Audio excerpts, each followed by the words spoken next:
Hello aspirant, welcome to Alfine classes. And आज मैं आपके साथ डिस्कस करने जा रही हूँ लीगल सिलेबस जो कि CUET एंट्रेंस में पूछे गए हैं। सबसे पहले इसमें मैं आपके सामने एक नोट पढ़ना चाहूँगी जो यहाँ पे लिखा हुआ है। देयर विल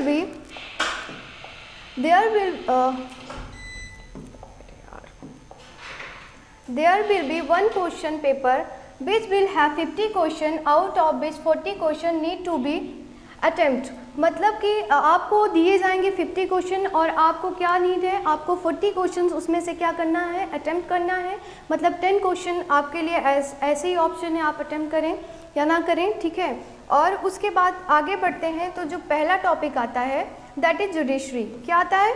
जुडिशरी आता है। और जुडिशरी में जो टॉपिक्स हैं, स्ट्रक्चर और hierarchy of courts and legal offices in India, constitution, roles and impartiality, appointment, training, courts and judicial review, ये सारे जो टॉपिक्स हैं बेसिकली ये सारे टॉपिक्स अगर हम कॉन्स्टिट्यूशन पढ़ते हैं तो उस कॉन्स्टिट्यूशन का एक छोटा सा पार्ट है, ठीक है। अगर हम पढ़ते हैं कि जैसे कि अगर हम इंडिया में देखें तो जो जुडिशरी है हमारी इंडिपेंडेंट है। क्या है?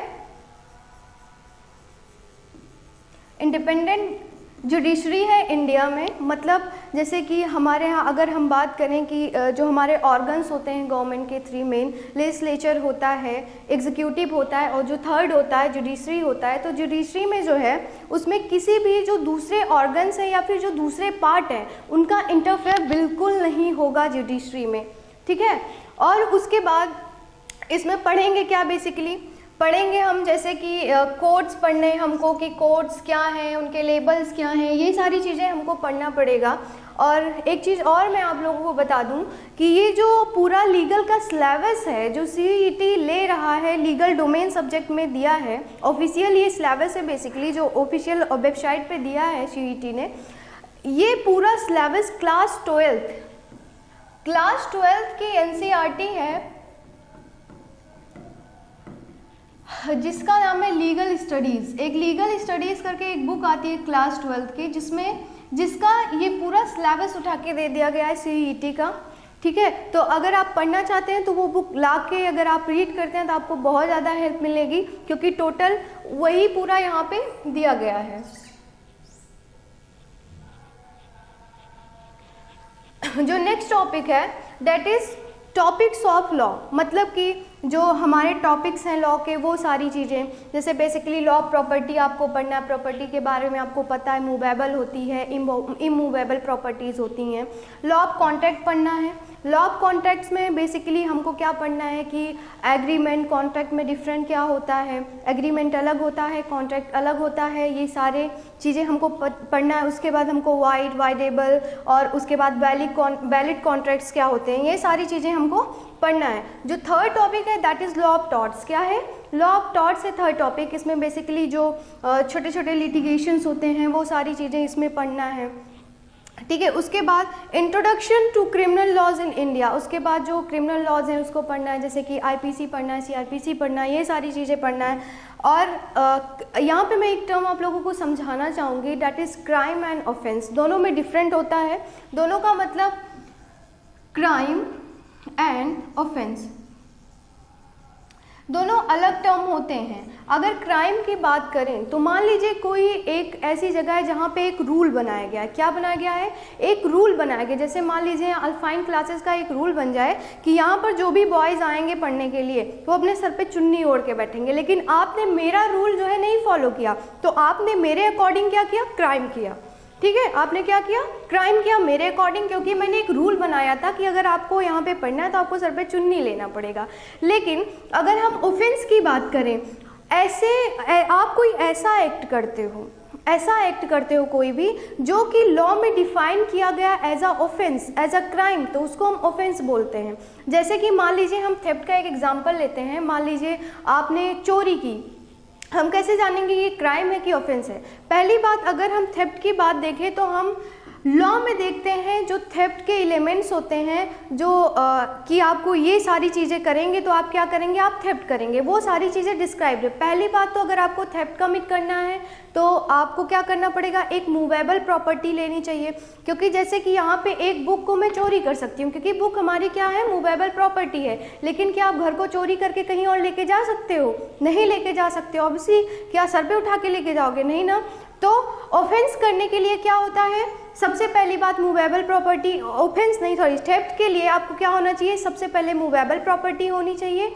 मान लीजिए मेरी प्रॉपर्टी है, मैंने यहाँ पे बुक रखी हुई है, ये मेरी है, तो यहाँ से अगर आप मेरी ये मूवेबल प्रॉपर्टी हटा दें, अगर मैंने कहा तुम लेके जाओ तो ऑफेंस नहीं होगा। लेकिन आपने मेरे परमिशन के बगैर आप इसको क्या किए, लेके चले गए मुझे बिना बताए, तो ये क्या होगा, थेफ्ट होगा। और ये सारी चीज़ें कहाँ पे डिस्क्राइब है, लॉ में डिस्क्राइब है, ठीक है।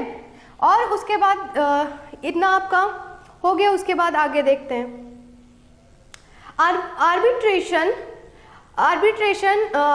Tribunals and injunctions and alternative dispute resolution. मतलब कि इसमें क्या पढ़ेंगे हम, बेसिकली पढ़ते हैं कोर्ट्स पढ़ते हैं, ट्रिब्यूनल्स पढ़ते हैं, ये सारी चीज़ें पढ़ते हैं ना। तो वैसे ट्रिब्यूनल्स होते हैं कि मतलब कौन सा डिस्प्यूट कहाँ पे सॉल्व हुआ, ये सारी चीज़ों के बारे में हम कहाँ पढ़ेंगे, इसमें पढ़ेंगे। उसके बाद जो हमारा टॉपिक है that is human right in India, मतलब ह्यूमन राइट के लिए इंडिया में क्या क्या चीज़ें हुई हैं, क्या चीज़ें हैं, ये सारी चीज़ें हम पढ़ेंगे, ठीक है। और इसमें कि जैसे कि अगर हम बात करें कि राइट टू लाइफ, ये क्या है, ह्यूमन राइट है, ये हम लोग का राइट है। तो ऐसे ही हम पढ़ेंगे ये सारी चीज़ें, एक एक टॉपिक पे हम लोग पढ़ेंगे, एकदम डिस्क्राइब वे में पढ़ेंगे। लेकिन आज मैं थोड़ा सा आपको ओवरव्यू दे देती हूँ कि क्या क्या चीज़ें हैं। फिर उसके बाद क्या है, ये हो गया ह्यूमन राइट इन इंडिया। फिर उसके बाद लीगल प्रोफेशन इन इंडिया, मतलब कि जो लीगल क्या होते हैं यहाँ पे, एडवोकेट एक्ट, ये सारी चीज़ें, मतलब लॉयर्स एंड प्रोफेशनल एथिक्स, ये सारी चीज़ें आप लोगों को पढ़ना है। बेसिकली क्या लीगल एजुकेशन इन इंडिया, ये सारी चीज़ें, अपॉर्चुनिटीज़ फॉर लॉ ग्रेजुएट, ये सारी चीज़ें आपको पढ़ना है। बेसिकली ये क्या है, लॉ कुछ नहीं है, law is nothing, it's only common sense. क्या होता है, कॉमन सेंस होता है। आप अपना कॉमन सेंस थोड़ा सा लगाएंगे, ये सारी चीज़ें समझ में आ जाएगा। उसके बाद क्या है, उसके बाद है यहाँ पे लीगल सर्विस। क्या है यहाँ पे, लीगल सर्विसेज है, मतलब कि क्या, legal background, pre legal aid under criminal law, legal aid by the state, legal aid under the Indian constitution, ये सारी चीज़ें आपको क्या है, पढ़ना है। जैसे कि अगर हम बात करें तो जैसे कि हमारे यहाँ एक फंडामेंटल राइट होता है कॉन्स्टिट्यूशन में, ठीक है। तो अगर कोई हमारा फंडामेंटल राइट क्या कर रहा है, वायलेट कर रहा है, तो हम डायरेक्ट कहाँ जा सकते हैं, सुप्रीम कोर्ट। इसको क्या बोलते हैं, लीगल एड बोलते हैं। समझ में आया। तो ये सारे टॉपिक्स हैं जिनको आप लोगों को पढ़ना है, ठीक है। और बस इतना ही सिलेबस है। और बात करूँ ये पूरा आगे भी है क्या, नहीं आगे भी है, ये भी है।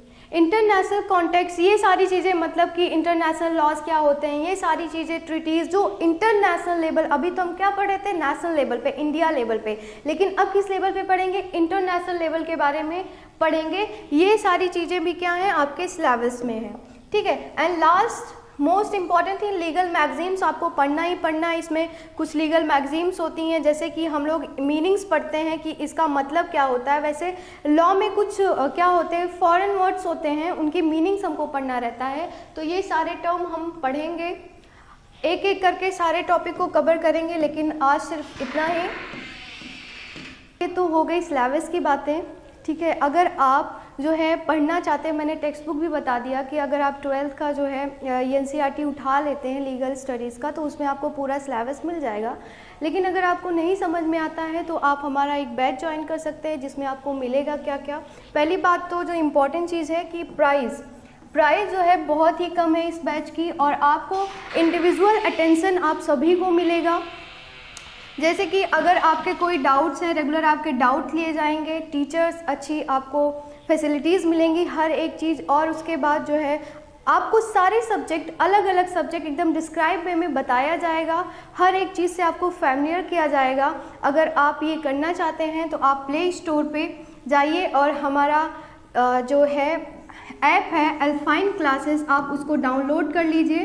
और इस बैच का जो प्राइस है बहुत ज़्यादा नहीं है, सिर्फ 1500 रुपये है। आप इसको डाउनलोड कर लीजिए और अगर आप वहाँ नहीं जा रहे हैं तो आप वीडियो के डिस्क्रिप्शन में भी आपको ऐप का लिंक मिल जाएगा, तो आप वहाँ से डाउनलोड कर सकते हैं और सारी चीज़ों को डिटेल में पढ़ सकते हैं। तो ये तो हो गई सिलेबस की बातें। अब आगे बातें करते हैं। अगर आप सिलेबस के एक एक टॉपिक पर डिस्क्राइब वीडियो चाहते हैं तो आप क्या कर सकते हैं, आप हमारे कोर्स को ज्वाइन कर सकते हैं। उसके आपको कंटेंट में मिलेगा क्या, आपको जो आप कोर्स ज्वाइन करेंगे उसका प्राइस पहली बात तो बहुत ही कम है। 1500 में आपको क्या क्या मिल रहा है आप ज़रा देखिए। कंप्लीट सिलेबस आपको मिलेगा, मतलब सिलेबस का एनालिसिस जो हमने किया उस सिलेबस का एक एक टॉपिक हम डिस्क्राइब वे में आपको समझाएंगे। दूसरा, वीडियो लेक्चर्स आपको मिलेंगे। वीडियो लेक्चर्स आपको ऑनलाइन लाइव भी मिलेंगे और रिकॉर्डेड भी मिलेंगे। और दूसरी बात, ये रिवीजन वीडियोस भी आपको मिलेंगे। जब भी आपका एग्ज़ाम नज़दीक आता है तो आपको रिवीजन जो वीडियोस भी मिलते हैं। डाउट सेशन भी आपके होंगे जूम ऐप पे। और आपको क्या मिलेगी, टेस्ट सीरीज भी मिलेगी, MCQ वीडियोस भी मिलेंगे और उसका PDF और ई-बुक भी आपको मिलेगा। अगर आप उसको प्रिंटेड बुक भी चाहते हैं तो ये ऑप्शनल है, आप ले सकते हैं, बस जो कोरियर होता है उसका चार्ज लगेगा। उसके बाद आपको प्रीवियस ईयर क्वेश्चंस करवाए जाएंगे और 6000 प्लस MCQs आपको मिलेंगे। व्हाट्सएप सपोर्ट भी मिलेगा जिसमें गर्ल्स का अलग ग्रुप और बॉयज़ का अलग ग्रुप रहेगा और MCQ प्रैक्टिस करवाया जाएगा और आपको टेलीग्राम सपोर्ट भी मिलेगा। और कैरियर काउंसलिंग का मतलब है कि जो लोग अभी LLB कर रहे हैं या फिर BA LLB कर रहे हैं तो उन लोगों से आपको क्या मिलेगा, गाइड भी करवाया जाएगा, गाइडलाइन भी मिलेगी उनसे आपको। अगर आप इसको ज्वाइन करना चाहते हैं तो आप प्ले स्टोर से अल्फाइन क्लासेस को डाउनलोड कर सकते हैं या फिर आप वीडियो के डिस्क्रिप्शन में आपको लिंक मिलेगा, आप वहाँ से डाउनलोड कर सकते हैं। Thank you so much.